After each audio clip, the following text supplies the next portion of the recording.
My wife told her sister she was ready to leave me and secretly met a lawyer. So I collected proof and filed for divorce first. When she realized what I'd been doing, it was already too late. I'm 34, work in cybersecurity, and live in a 2-story house on the edge of a mid-sized city. Not rich, not struggling either. I handle data protection and compliance for companies that want to avoid lawsuits and headlines. Most of my clients are hospitals, insurance agencies, small banks, the kinds of places where one mistake can ruin hundreds of lives overnight.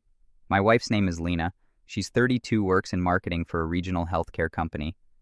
Lena's the type who can talk to anyone, remembers birthdays, picks out the perfect gift every time. Book clubs, yoga podcasts about self-growth. That's her world. She likes networking events and rooftop bars with fairy lights strung overhead. We met 7 years ago at a friend's birthday party. I was in grad school pulling all-nighters on my cybersecurity degree.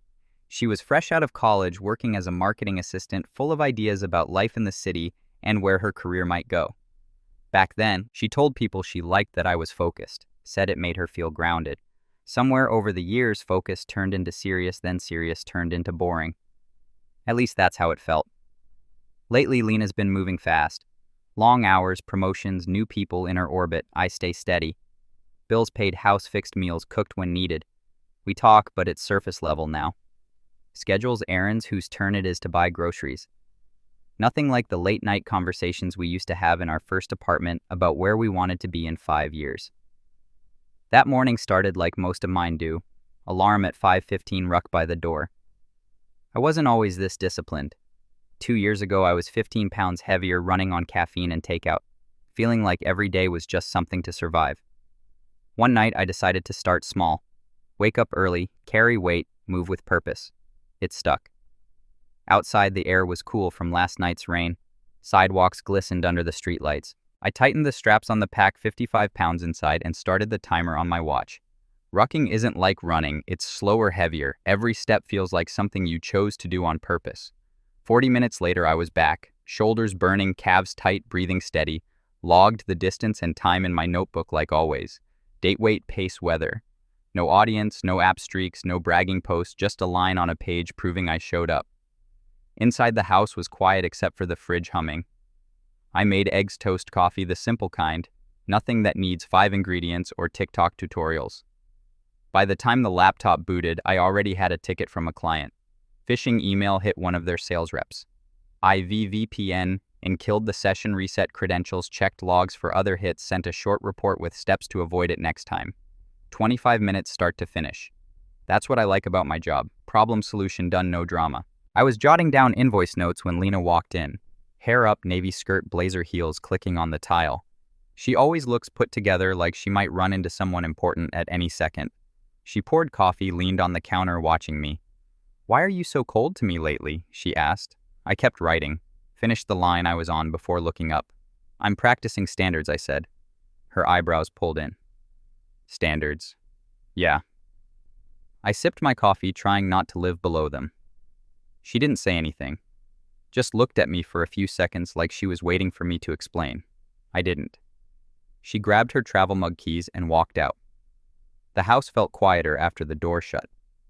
It wasn't the first time she'd said something like that, but it was the first time I didn't give her a long answer about work stress or being tired. 3 months ago, at her company's gala downtown, she introduced me to one of her new coworkers as the IT guy who fixes printers. Big ballroom music playing, waiters weaving through with trays, and she made me sound like the guy who swaps toner cartridges. I don't fix printers, never have.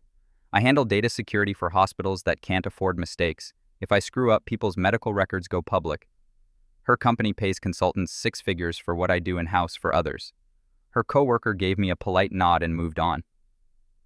I didn't correct her, just watched the guy walk away while she laughed at someone's joke. On the drive home, she talked about how good the cheesecake was. Next morning, I bumped the plate by 10. Over the next few months, I worked up to 55 and kept it there. Now, sitting at the kitchen table, laptop closed, I pulled out my notebook, the same one where I log miles, and wrote at the bottom of the page, "Keep things calm, watch patterns, no arguments, close the book." Saturday evening, Lena and I drove to her sister Hannah's house for dinner. Hannah's husband, Ethan, had just been promoted to regional manager for his company. Big step up, bigger paycheck, the whole thing. The moment we walked in, Lena shifted into social mode. Compliments about the new curtains, hugs for everyone, laughing with Hannah about some podcast they both liked. I hung back, handed Ethan the small bottle of olive oil we brought for him. His thing was cooking and congratulated him on the promotion right away. Thanks, man, Ethan said, shaking my hand. Long time coming, lot of late nights. We sat down for dinner, roast chicken salad bread from the bakery Lena likes. About halfway through the meal, Hannah asked Ethan what the promotion meant for his schedule. He talked about the bigger team, more travel, bigger responsibilities. That's when Lena slid it in. See, Ethan's always moving forward, she said lightly, turning to Hannah.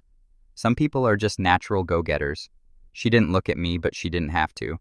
I chewed my food, swallowed, then nodded at Ethan. Good work, man. That's a big jump. Ethan smiled. Hannah beamed at him. Lena waited maybe for me to get defensive or make a joke.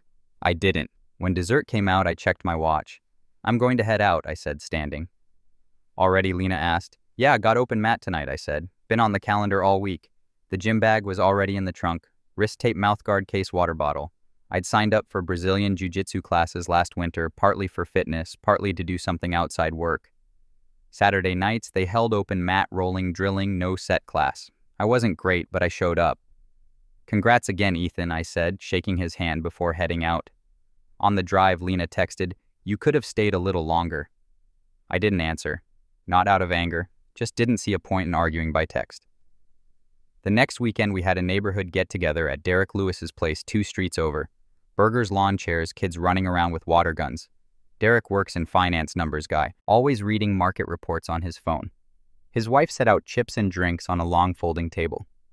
Lena and I stood with a small group, Derek, his wife, another couple from the block. Conversation bounced from weather to vacations to work. That's when Lena laughed at something and tossed out another one. Caleb keeps things simple, she said, smiling like it was a compliment, not chasing titles or anything like that. Derek raised an eyebrow slightly. I nodded once. I handle cybersecurity for midsized companies. Data protection, threat assessments, compliance work keeps me busy. Derek turned toward me. That field's exploding right now, he said. Every firm I work with is desperate for security people. Can't hire them fast enough. Yeah, I said. Lot of demand. His wife asked something about ransomware she'd read in the news. I explained in 2 sentences how most attacks happen, how basic training stops half of them before they start. Nothing dramatic, just facts. The group nodded along. Lena stayed quiet. Ray Donnelly showed up a little later. Retired Army colonel, early 60s, lives across the street from us. Ray's the kind of guy people naturally listen to. Steady voice, doesn't talk just to hear himself talk. He brought his own folding chair, set it down next to mine. Training tonight, he asked, noticing the gym bag in my back seat when I grabbed a water. Yeah, I said. Open mat after this. He nodded. You either train your standards or you train excuses, he said, maternifetal. Not both. That's Ray. Never lectures, just drops lines like that and moves on. Trying to keep the standards, I said. Good man. We sat there for a while watching kids chase each other with water balloons. Derek was talking to someone else now about interest rates. Lena was over by the food table laughing with a neighbor I didn't know well. I didn't feel angry, not even embarrassed, just noted the pattern. Public digs, small ones always slipped in with a smile. Maybe people thought they were harmless. Maybe she thought so too, but I also noticed the shift. Derek asking me follow-up questions about cyber work. Ray nodding when I told him about the gym. People didn't see a guy coasting. They saw a guy handling his business and keeping his word.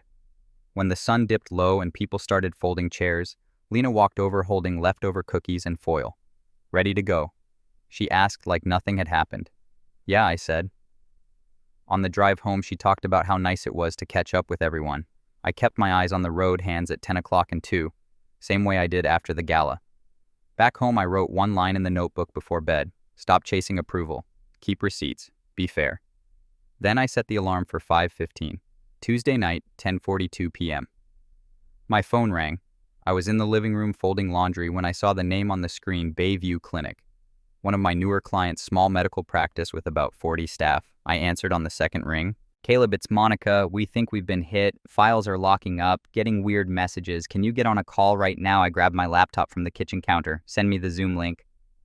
2 minutes later, I was in my home office with 3 stressed-out staff members on camera. They screen-shared an image of a ransom note demanding Bitcoin to unlock their patient records. I didn't waste time talking about how bad it could get. First, unplug the affected workstation from the network, I said. Physically, not just Wi-Fi. Pull the Ethernet cable out of the wall. They moved fast. Second, disable shared folders on the main server. Right now, one of the staff followed my instructions while the others watched nervously. I kept my voice level clear. Ransomware isn't about panic. It's about cutting off the infection before it spreads. Once the workstation was isolated and the server locked down, I walked them through checking the backup status. Turned out they had a clean backup from Sunday. That was our lifeline. Good news, I said, we can restore from here. You'll lose a day and a half of data entry, but no permanent damage. The relief on their faces was obvious, even over video. By midnight, the system was stable. I gave them instructions for wiping the infected workstation, patching vulnerabilities, and scheduling daily backups instead of weekly. Sent over my incident report with timestamps and recommendations for long-term security training. Then I opened my billing software and logged the invoice. Bayview Clinic Emergency Response 3.2 in 2 hours, $850. Simple line items, no fluff. I sent it before going to bed. The next morning, Lena was already gone when I came downstairs. She'd left early for what her text called a strategy offsite with her department. I made coffee, checked email, and saw the clinic had already paid the invoice. Easy to respect people who handle things quickly. Around noon, I took a break from work to stretch my legs and scrolled through social media. That's when I saw Lena's post-group photo at an outdoor cafe captioned Team Strategy Day with a row of coffee cup emojis. The shadows on the table were short, almost directly under the chairs. Close to noon, not mid-morning like she told me. Behind the group, on the far wall across the street, a brass directory plaque caught the sunlight. Zooming in, I recognized the name. Caldwell and Myers Attorneys at Law. I knew the building. It was downtown on 8th Street, right across from the courthouse. Strange place for a marketing strategy session. I didn't say anything to her, just closed the app and opened my calendar. Her shared work calendar. She'd added me a while back for scheduling. Only said strategy offsite all day, no location. Over the next 10 days, the same pattern showed up twice more. Another strategy offsite all day hold. Another group cafe photo cropped tight. And on our joint credit card statement, the usual Cafe Luna lunch charge right around 12:40 p.m. Each of those days also had a small park right charge for 8th Street garage time-stamped a few minutes before lunch. That garage is directly across from Caldwell and Myers. None of it was private snooping, just public posts and the shared calendar she gave me access to lined up against our joint statements. Individually, ordinary, together, too neat. After lunch, I paid the card balance. The line items were clean. Cafe Luna, 12:41 p.m. and Park Right 8th Street Garage, 12:03 p.m. I wrote down the times and amounts in my notebook. Not angry, not jumping to conclusions, just recording. That evening, Lena came home talking about how productive the offsite was. I asked neutral questions. Where'd you meet? What was the focus? She said. A co-working space near downtown and brainstorming campaign ideas. People have lunch near offices all the time, but I didn't forget the brass plaque the garage charges or the timestamps that nested together a little too perfectly. I spent the rest of the week focused on work, signed 2 new small business clients, one a dental office referred by Bayview after the ransomware scare. One an accounting firm prepping for tax season. Contracts signed, retainers clear. Each contract had start dates, retainer fees, and hourly rates clearly spelled out. I added the details to my accounting sheet, updated projected income for the quarter, and blocked off time for initial assessments. Numbers don't lie, work delivered hours, billed invoices paid. Saturday morning before rucking, I flipped back through the week's notes, incident response logs, new client contracts, Lena's off-site photo with the law office plaque in the background. At the bottom of the page, I wrote a single line, confirm, no yelling, get professional advice. Then I closed the notebook, strapped on the ruck, and stepped out into the cool air. Monday morning, I called the number for Donovan and Keene, a law office Ray had recommended. The receptionist gave me an appointment for Wednesday at 8:30 a.m. On Wednesday, I walked into a small corner office on the 3rd floor of a brick building downtown. The walls had degrees in dark wood frames. The lawyer Marissa Keene shook my hand firmly and led me to a small table with a legal pad and 2 glasses of water already set out. Tell me what's going on, she said. I kept it short. Married 7 years, no kids joint, checking for Bill's mortgage. In my name, only both of us working full-time. Told her about the law office photo, the credit card charge, the feeling that a conversation about ending things was coming, whether I started it or not. She nodded, asked about property debts, retirement accounts. I gave her the numbers. She wrote everything down in neat block letters. Here's what you need to know, she said finally, given how it's titled in the facts here. This state typically treats the house as yours. Any marital equity or contributions can be addressed in the split. Your retirement accounts are yours individually. Joint savings gets split. Everything else, cars, furniture, bank accounts, falls under marital property. Standard no-fault divorce here is 90 days start to finish if both parties cooperate. I asked about alimony. Not likely, she said. Your incomes are close enough and no kids involved. You each keep what you earn moving forward. She slid a single sheet across the table with bullet points. Property division basics timeline, estimated costs, what documentation to start gathering. Keep it clean, keep it quiet. It stays simple, she said. I thanked her, paid the consultation fee, and walked out with the paper folded neatly into my notebook. That afternoon, I opened a new checking account at a credit union near my office. Direct deposit from my job got rerouted there. I left the joint account untouched for shared bills through the end of the month. Utilities, groceries, nothing else. From that point on, money was simple. Salary hit the new credit union checking. Consulting retainers landed in the business account. The joint account auto-paid just the shared bills until month end. Then I froze my credit online. The freeze came with a PIN so I could lift it for a check and put it back the same day. 5 minutes per bureau, no charge. Confirmation numbers saved to my notes. Identity theft wasn't the only risk in life. Sometimes you protect yourself from messy credit card applications too. I also moved my consulting payments to a business account I'd set up months earlier but never used much. Updating invoice templates and details so retainers routed there automatically. From now on, side income would stay separate and clean. Thursday evening after work, I drove to look at a one-bedroom apartment about 10 minutes from downtown. Second floor. Small balcony, decent view of the river if you leaned out far enough. The landlord handed me a lease printout, 12 months first and last month up front. Move in anytime after the first. I can hold it for 30 days if you sign now, he said. I walked through the place again. Living room big enough for a couch and desk. Kitchen old but clean. Bedroom with 2 windows facing east for morning light. All right, I said. Send me the paperwork. Before I submitted the application, I lifted the freeze for a few hours. When the approval email hit, I refused all 3 bureaus, paid the deposit online from the credit union checking that night, and bought 3 plastic storage bins from Home Depot on the way home. Friday morning before work, I sent Lena a short text. We should talk to someone. Counselor, maybe.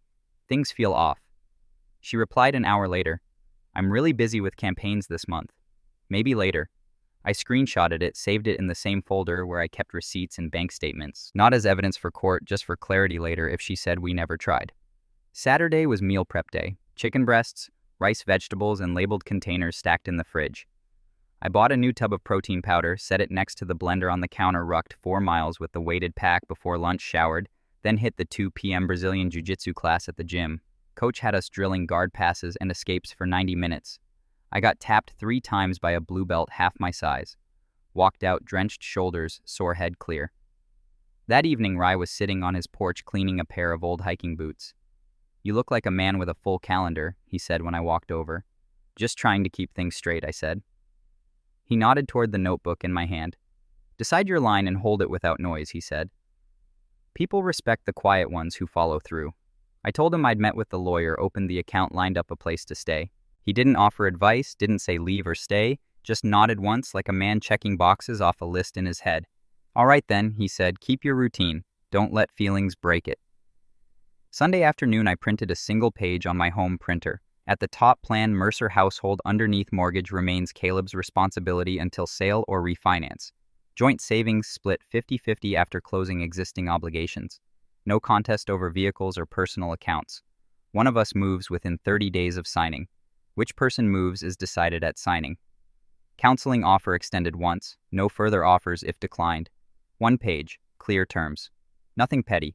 I folded it, slid it into the notebook with the lawyer's handout, and set the notebook back on my desk. The first sign came on a Wednesday morning. I walked into the kitchen expecting the usual routine. Lena grabbing coffee, maybe scrolling through her phone before heading out the door. Instead, she was at the stove in sweatpants and a t-shirt flipping pancakes, real ones. Mixing bowl on the counter, spatula in hand, the smell of butter in the air. Morning, she said, cheerful in a way that didn't quite match the gray sky outside.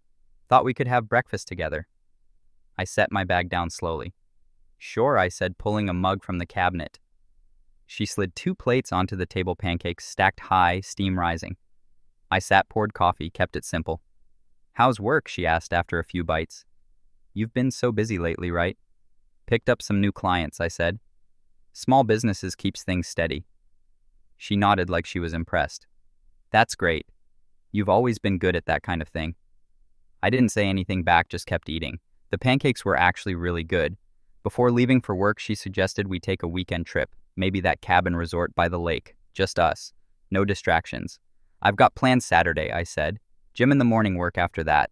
Maybe another time." She smiled like it didn't bother her. "Okay, another time then." Over the next 2 weeks, the changes kept coming. Compliments on my haircut when I got a trim, asking what I was cooking for lunch like she suddenly cared about the difference between grilled chicken and baked salmon. Even sat next to me on the couch one night while I was updating billing spreadsheets. She wasn't watching what I was doing, scrolling her phone mostly, but close enough to notice. Friday evening, she appeared at my office door while I was drafting a security policy for a client. "You work so hard," she said, leaning against the frame. "Pays the bills," I said, typing the last line. "I mean it," she said. "I don't say that enough." I saved the document, shut the laptop, and asked if she needed something. "Just wondering if you want to try that new Italian place tomorrow." "My treat. Already have plans," I said. "But thanks." She hesitated like she wanted to argue, then left the room without another word. Sunday afternoon, we were at the grocery store picking up the usual eggs, chicken, rice, coffee. In the produce section, we ran into Maya Patel, one of Lena's coworkers. I'd met her once at the company gala months ago when Lena introduced me as the IT guy who fixes printers. "This is my husband, Caleb," Lena said, now smiling like we were in a commercial.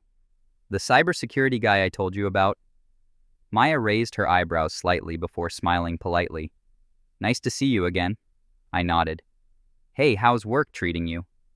She talked about a campaign project while I grabbed a bag of apples. I paid for everything at the self-checkout while Lena chatted with her near the door. As we walked out, Lena said, "Maya's team might need security help soon. I told her you do consulting." "Okay," I said, left it at that. That evening, she made a point of asking about my day again. Not small talk either. She wanted details. What kind of projects, how many clients, even how training at the gym was going. "Feels like we haven't connected in a while," she said over dinner. "Yeah," I said. "Busy month." "I want to fix that," she said. I didn't answer. Just finished eating, cleaned my plate, loaded the dishwasher. The next morning, she packed my lunch before I left for the gym. Turkey sandwich, apple slices, protein bar, labeled the bag with my name, like I was heading to summer camp. "Thanks," I said, taking it with me. She smiled like she was waiting for more. I didn't give her more. That weekend, she tried again with the trip idea. "Cabin's available next month," she said. "We should book it before it fills up." "I'll check my schedule," I said, neutral. By Sunday night of the second week, I'd counted at least half a dozen small gestures: breakfast, packed lunches, questions about my day, compliments about work, even the public rebrand in front of Maya. She was working hard at something. I kept my responses even. No snapping, no excitement, no big conversations about feelings.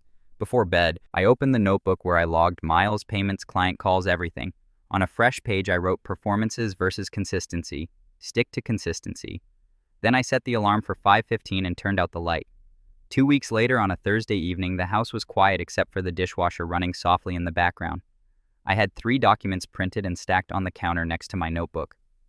One was a screenshot of Lena's strategy offsite photo with the law office name visible in the background. The second was a 1-page timeline I'd built from public posts, her shared calendar, and our joint statements. No hacking, no private messages, just public posts and shared records not lining up neatly. The third was the page Marissa Keene, the attorney, had helped me draft. It listed property terms, timelines, and next steps in simple bullet points. No emotions, no arguments. Lena came home a little after 7. She set her bag down, kicked off her shoes, and poured a glass of water before noticing the papers on the counter. "What's all this?" she asked. "Stuff we need to talk about," I said. She glanced at the papers, then at me. "Okay, what's going on?" I slid the first page toward her. "This is you at the offsite. That's Caldwell and Myers behind you. Law office, not a co-working space." Her eyes flicked over the page. "So we had lunch near there, right?" I slid the second page over. "This is the timeline. Lunch near there. Charge on the card. Calendar holds in that part of town on the same days you told me you were somewhere else. It adds up." She shifted her weight, crossed her arms. "Were you following me?" "No," I said, "all above board public posts and shared records. I didn't open your emails or touch your phone." I lined up what you posted with what showed up on our joint statement and what you said. She didn't answer. I tapped the third page but didn't slide it over yet. Here's the thing. I don't want a life where I'm marketed down to friends, coworkers, neighbors. I don't want sideways comments about ambition and potential while you're planning exit strategies behind my back. So this is the plan. Papers go in Monday. One of us moves within 30 days. Your choice. No public mess. We split what's fair. Keep it clean. Keep it quiet. Her mouth opened, then closed again like she was deciding which question to ask first. Finally. You're just ending it. Yeah, I said. I'm not interested in whatever story comes after law office meetings and secret timelines. I like simple endings. She stared at the papers like they might rearrange themselves if she waited long enough. How did you even... she started. I cut in calm. Like I said, public information, your own posts, your own receipts, nothing private. She shook her head slowly. This doesn't have to happen. We can go to counseling, work through things. I offered counseling 2 weeks ago. I said, you said you were too busy with campaigns. She pressed her lips together. I didn't think things were this bad. They are, I said. And I'm not looking for a rescue plan now that the exit plan got interrupted. Her arms uncrossed. She leaned on the counter, voice quieter. What if I said I was sorry that I handled things wrong? Then I'd say I agree. I said, you did handle things wrong. I mean it, she said quickly. Maybe you do, I said, but I'm not building a future on maybe. And she looked down at the timeline page again at the dates and locations listed in neat rows. I can explain those. I'm sure you can, I said, but I'm not running a cross-examination here. I'm handing you the terms.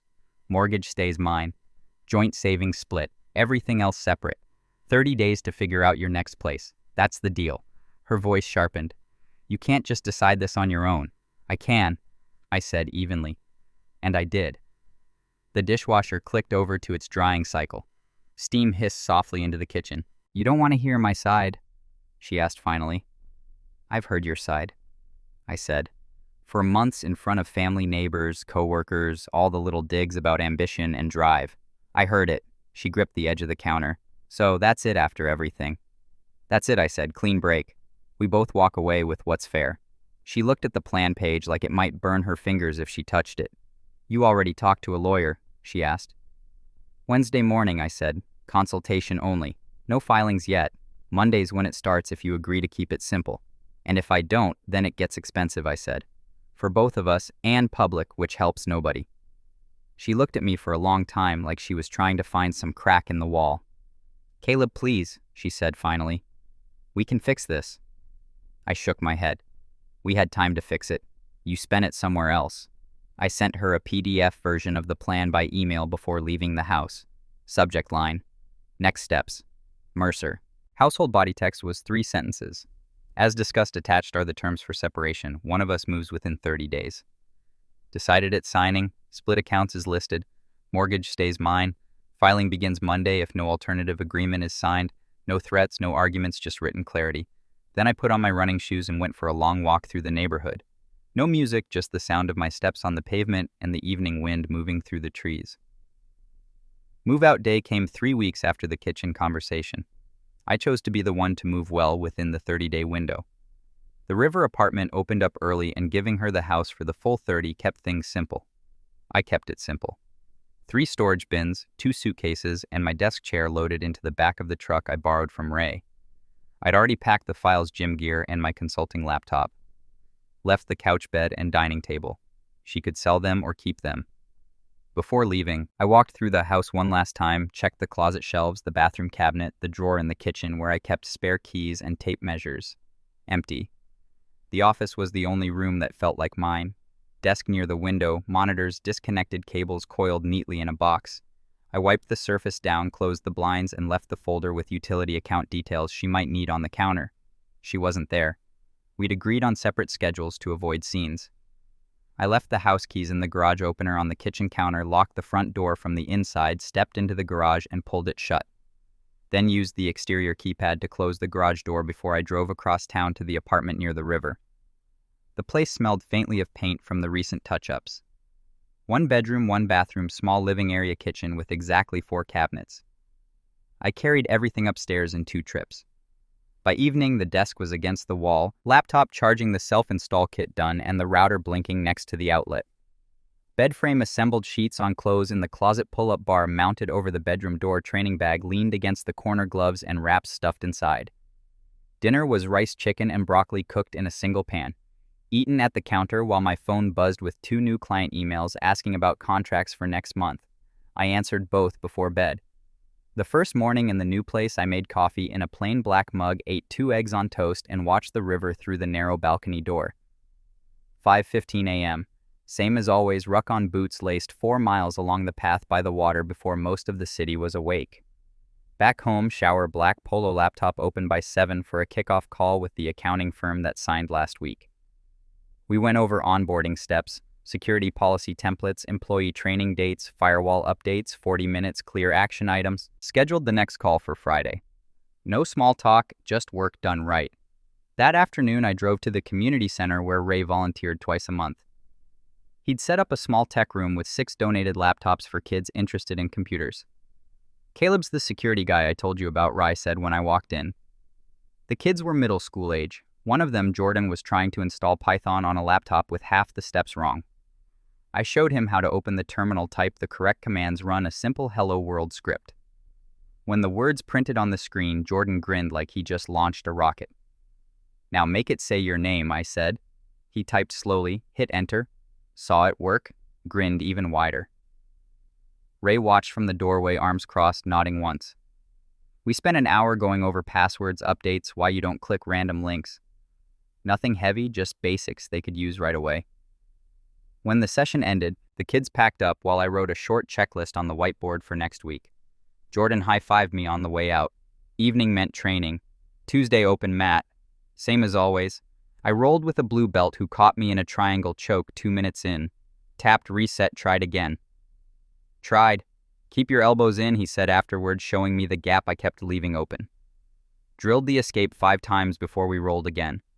Still got caught once, but lasted longer. On the drive home, shoulders sore, I thought about how progress in the gym felt exactly like progress everywhere else. Small corrections, steady reps, nothing dramatic. Back at the apartment, I opened my budget sheet. Pay for my main job on one tab, consulting retainers on another, expenses listed by date, rent, utilities, insurance, groceries. The numbers balanced cleanly, no surprises. I set reminders for quarterly taxes, checked the dates for the next 2 client renewals, and closed the laptop. Lena texted twice that week. "We should talk just to clear the air." I didn't answer. Not anger, just no need. The plan was signed, accounts split, timelines followed, nothing left to debate. From mutual friends, I heard she rented a townhouse across town closer to her office, apparently. Fine by me. Saturday morning, I rucked 5 miles along the river trail before stopping at the community center again. Jordan had figured out how to change font colors in the Python script and was showing 2 other kids like he'd invented it himself. "Nice," I said, checking his syntax. "Clean work." Ray handed me a coffee. "Kids like you," he said. "They like the computers," I said. "Same thing at that age," he replied. Sunday evening, I set up a small whiteboard above my desk in the apartment. Wrote 3 columns, clients, training, other, under clients, deadlines for the accounting firm, the dental office, the new real estate group starting next month, under training, BJJ class schedule, ruck mileage goals, weight targets for the pack. Under other, community center sessions, budget review dates, call with my brother next weekend. Simple system, nothing fancy but clear.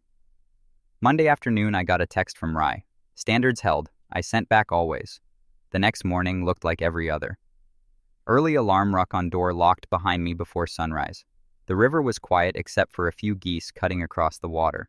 Same weight in the pack. Same path under my boots, but it felt lighter now. YouTube just dropped this new hype feature.